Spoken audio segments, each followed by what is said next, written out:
इसलिए जो है इनको उत्सव नहीं मनाना चाहिए, कान पकड़ करके जनता के सामने उठना बैठना चाहिए। तो जेल का इतना बड़ा स्टाफ है तो इसका मतलब उसको फांसी लगाने दिया गया। ये तो खड़े होकर के देख रहे थे ये लोग, पूरे स्टाफ के लोग, कि वो फांसी लगा ले। तो इन लोग साथियों नमस्कार, आप देख रहे हैं जनक्रांति न्यूज़ और मैं हूं काशीराम मोड़।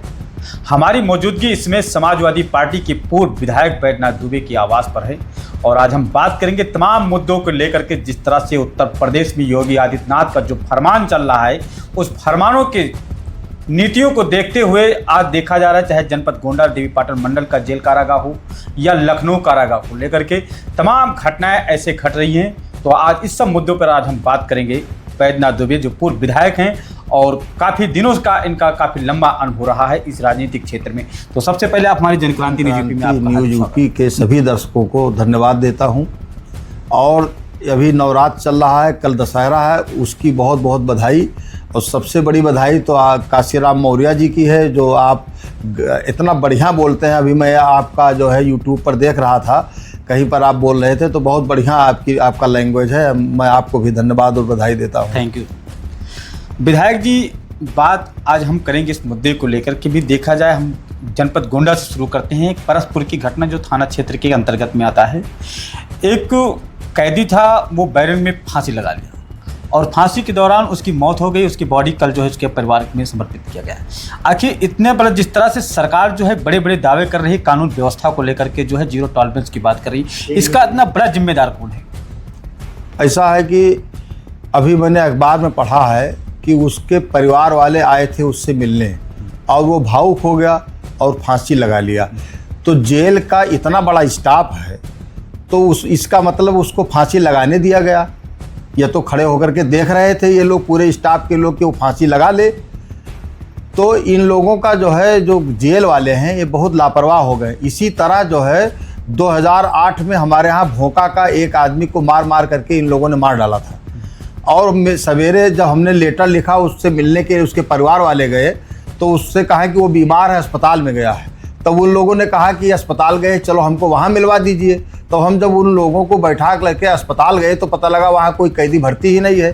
फिर मैं जेल में गया। जब जेल में गया तो उसको जो है कपड़े में लपेट करके वो गाड़ी में पीछे, जीप के पीछे उसको रखे थे। तो वो गाड़ी निकल रही थी। मैंने पूछा ये इसमें क्या लदा हुआ है? मैंने गाड़ी रोक लिया। तो रोक लिया, तब लोग घबराए और फिर इसके बाद हमने उल्ट करके देखा तो वो लाश थी। फिर इसके बाद हम वहीं धरने पर बैठ गए। फिर तमाम कार्रवाई उन लोगों के खिलाफ हुई भी। तो ये लोग बहुत लापरवाह हैं। और जेल में मैंने सुना है कि जो लोग पैसा खर्चा करते हैं उनको सारी सुविधाएं उपलब्ध हैं, जैसे पूरा 5 सितारा होटल की तरह उपलब्ध है। तो मैं गोंडा की बात नहीं कर रहा हूँ, मैं पूरे उत्तर प्रदेश के जेल में बात कर रहा हूँ कि तमाम कैदी अपराधी टाइप के जो हैं वो वहाँ पर मज़े काट रहे हैं।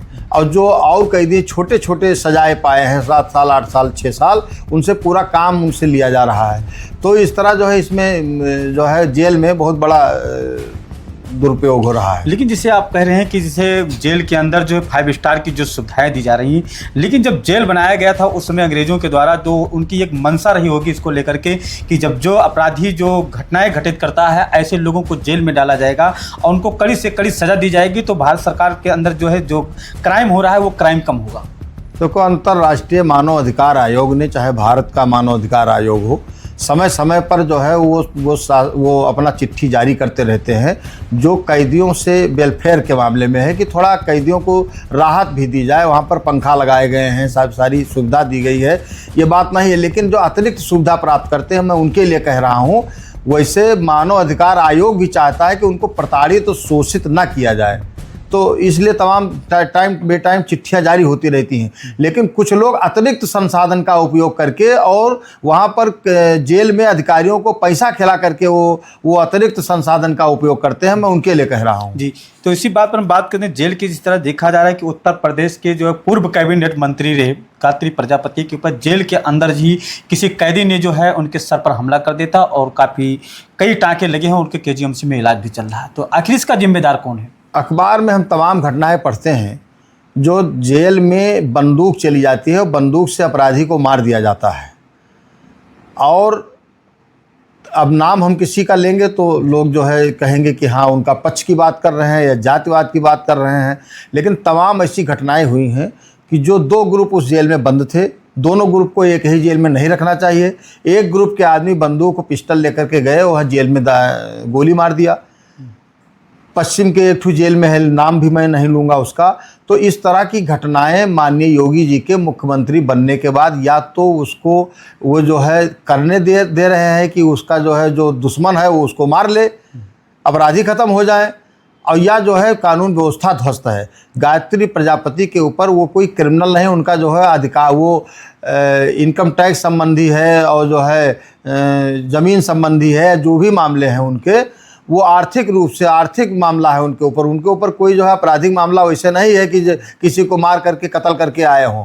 तो इस तरह उनके साथ नहीं होना चाहिए। लेकिन ये काम जो भारतीय जनता पार्टी से संबंधित अपराधी व गिरोह वाले हैं, उनको पूरी तरह से जेल में हो चाहे बाहर हो चाहे जहाँ हो, उनको संरक्षण पूरी तरह से भारतीय जनता पार्टी की सरकार दे रही है।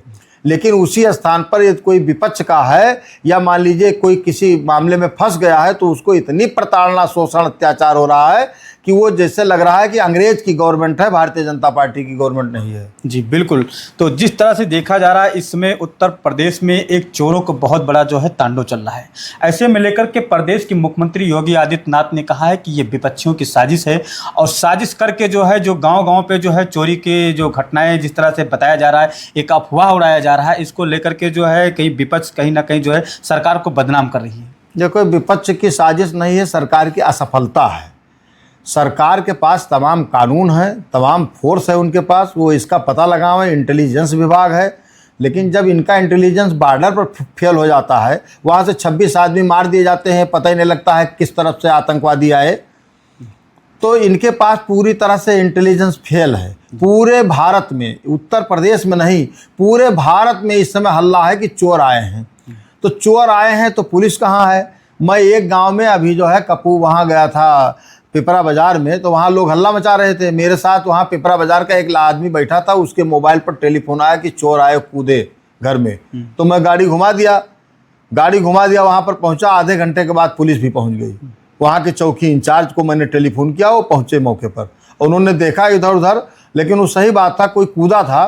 तो इसमें 1-2 घटनाएं सही हैं, बाकी सब प्रायोजित घटनाएं हैं, और ये तरफ प्रायोजित करके फैलाने का काम, डराने का काम, और जो है ये भारतीय जनता पार्टी के कार्यकर्ता कर रहे हैं, ये कि जनता को इतना डरवा दें चोरी के माध्यम से, डकैती के माध्यम से, और किसी अन्य माध्यम से। ये जितने विपक्षी है, जनता को, विपक्षी नहीं जनता को ये धौंस में रखना चाहते हैं, डर में रखना चाहते हैं, ये उन्हीं का काम है। हमारे पार्टी के लोग या विपक्षी पार्टी के लोग हिम्मत नहीं कर पा रहे हैं, कोई चीज़ धरना प्रदर्शन करने के लिए हिम्मत नहीं कर पा रहे हैं, तो वो चोरी का अफवाह फैलाने के क्या कर रहे हैं? वो नहीं कर पाएंगे। वो केवल असफलता है सरकार की। इंटेलिजेंस लगावें और पता करें कि ये कौन अफवाह फैला रहा है। हम लोग उसमें कोई अफवाह फैला नहीं रहे हैं, ये इनकी नाकामयाबी है, और भारतीय जनता पार्टी के कार्यकर्ता ऐसा कर करके और दहशत पैदा करना चाहते हैं विपक्षियों में। अभी आपने कहा कि भारतीय जनता पार्टी की यह असफलता है, लेकिन जिस तरह से देखा जा रहा है कि देश के अंदर भारतीय जनता पार्टी जो है योजनाओं के माध्यम से, चाहे ग्रामीण स्तर पर देखा जाए, चाहे वो जीएसटी को लेकर के देखा जाए, जीएसटी का रेट कम करके उन्होंने जगह जगह पर अनशन मनाया जा रहा है और जगह जगह पर बोर्ड लगाया जा रहा है। देखो, वो इवेंट बनाते हैं। जब राशन जो है 2013 में खाद्य सुरक्षा अधिनियम लागू हुआ, तो खाद्य सुरक्षा अधिनियम माननीय मनमोहन सिंह की सरकार में लागू हुआ था और सुप्रीम कोर्ट के निर्देश पर लागू हुआ था। वैसे नहीं, सुप्रीम कोर्ट ने कहा था कि जब एफसीआई में गल्ला सड़ जाता है, अनाज खाद्यान्न सड़ जाता है, तो जो लोग भूखे मरते हैं उनको फ्री में बांटा जाए। तो 2 रुपया और 3 रुपया पर उन्होंने लगाया कि फ्री में कोई चीज़ दिया जाता है तो उसका जो है दुरुपयोग होता है, तो इसलिए 2 रुपया और 3 रुपया उन्होंने लगाया। खाद्य सुरक्षा अधिनियम तब से लगा था। तो उसका जो इवेंट बनाया कि हाँ, राशन मनुष्य, जैसे सबसे पहले अनाज जो है भारतीय जनता पार्टी के समय में लोगों ने खाना शुरू किया है, ऐसे जीएसटी का ये विरोध कर रहे थे। इनका ये जो मुख्यमंत्री थे गुजरात के, तो इनका वीडियो मैंने देखा है कि जीएसटी का ये विरोध कर रहे थे। फिर इसके बाद में जीएसटी के लिए जैसे लगता है कि दोबारा जो है भारत आज़ाद हुआ, इस तरह इन्होंने संसद में पूरा खुशहाली मनाया कि जीएसटी लगाया जा रहा है। तो इसके बाद जो है किसान का बिल जो है इसे पास किया, तो बड़ी खुशी मना रहे थे कि किसान का बिल पास कर दिए हैं, अब जो है इसमें किसान का 2 गुनी आय हो जाएगी। लेकिन इसके बाद जो है उसको वापस लिया। ऐसे जीएसटी भी वापस लिया है। जीएसटी में समझ गए कि जनता मेरे हाथ से जा रही है। जो मिडिल क्लास के जो लोग हैं, जैसे चाहे व्यापारी, और व्यापार ध्वस्त हो गया। जितने मिडिल क्लास के व्यापारी थे सबका व्यापार ध्वस्त हो गया। जितने मिडिल क्लास के लोग थे वो बिल्कुल खाना और सब्जी पर जो है बहुत दिक्कत है, उनको जो है राशन पर दिक्कत है, उनको गैस सिलेंडर पर दिक्कत है, उनको 1 लीटर पेट्रोल भराने में दिक्कत है। और इस देश में 130 करोड़ की जनसंख्या में 80-90 करोड़ लोग मिडिल श्रेणी के लोग रहते हैं। वो काफ़ी माननीय मोदी जी के जीएसटी से काफ़ी दुखी थे। इसलिए जो काम इन्होंने किया है पहले से, ये सब पर माफ़ी मांगेंगे, प्रायश्चित करेंगे। ये उत्सव नहीं मना रहे थे, ये जनता को जो जीएसटी दिया था इन्होंने उसका प्रायश्चित कर रहे हैं। उसका कान पकड़ करके इनको उठना बैठना चाहिए, जितने नेता हैं इनके, कि हमने गलती से जीएसटी लगाया और देश का जो है बंटाधार किया, देश की इकोनॉमी को धराशायी किया। इसलिए जो है इनको उत्सव नहीं मनाना चाहिए, कान पकड़ करके जनता के सामने उठना बैठना चाहिए।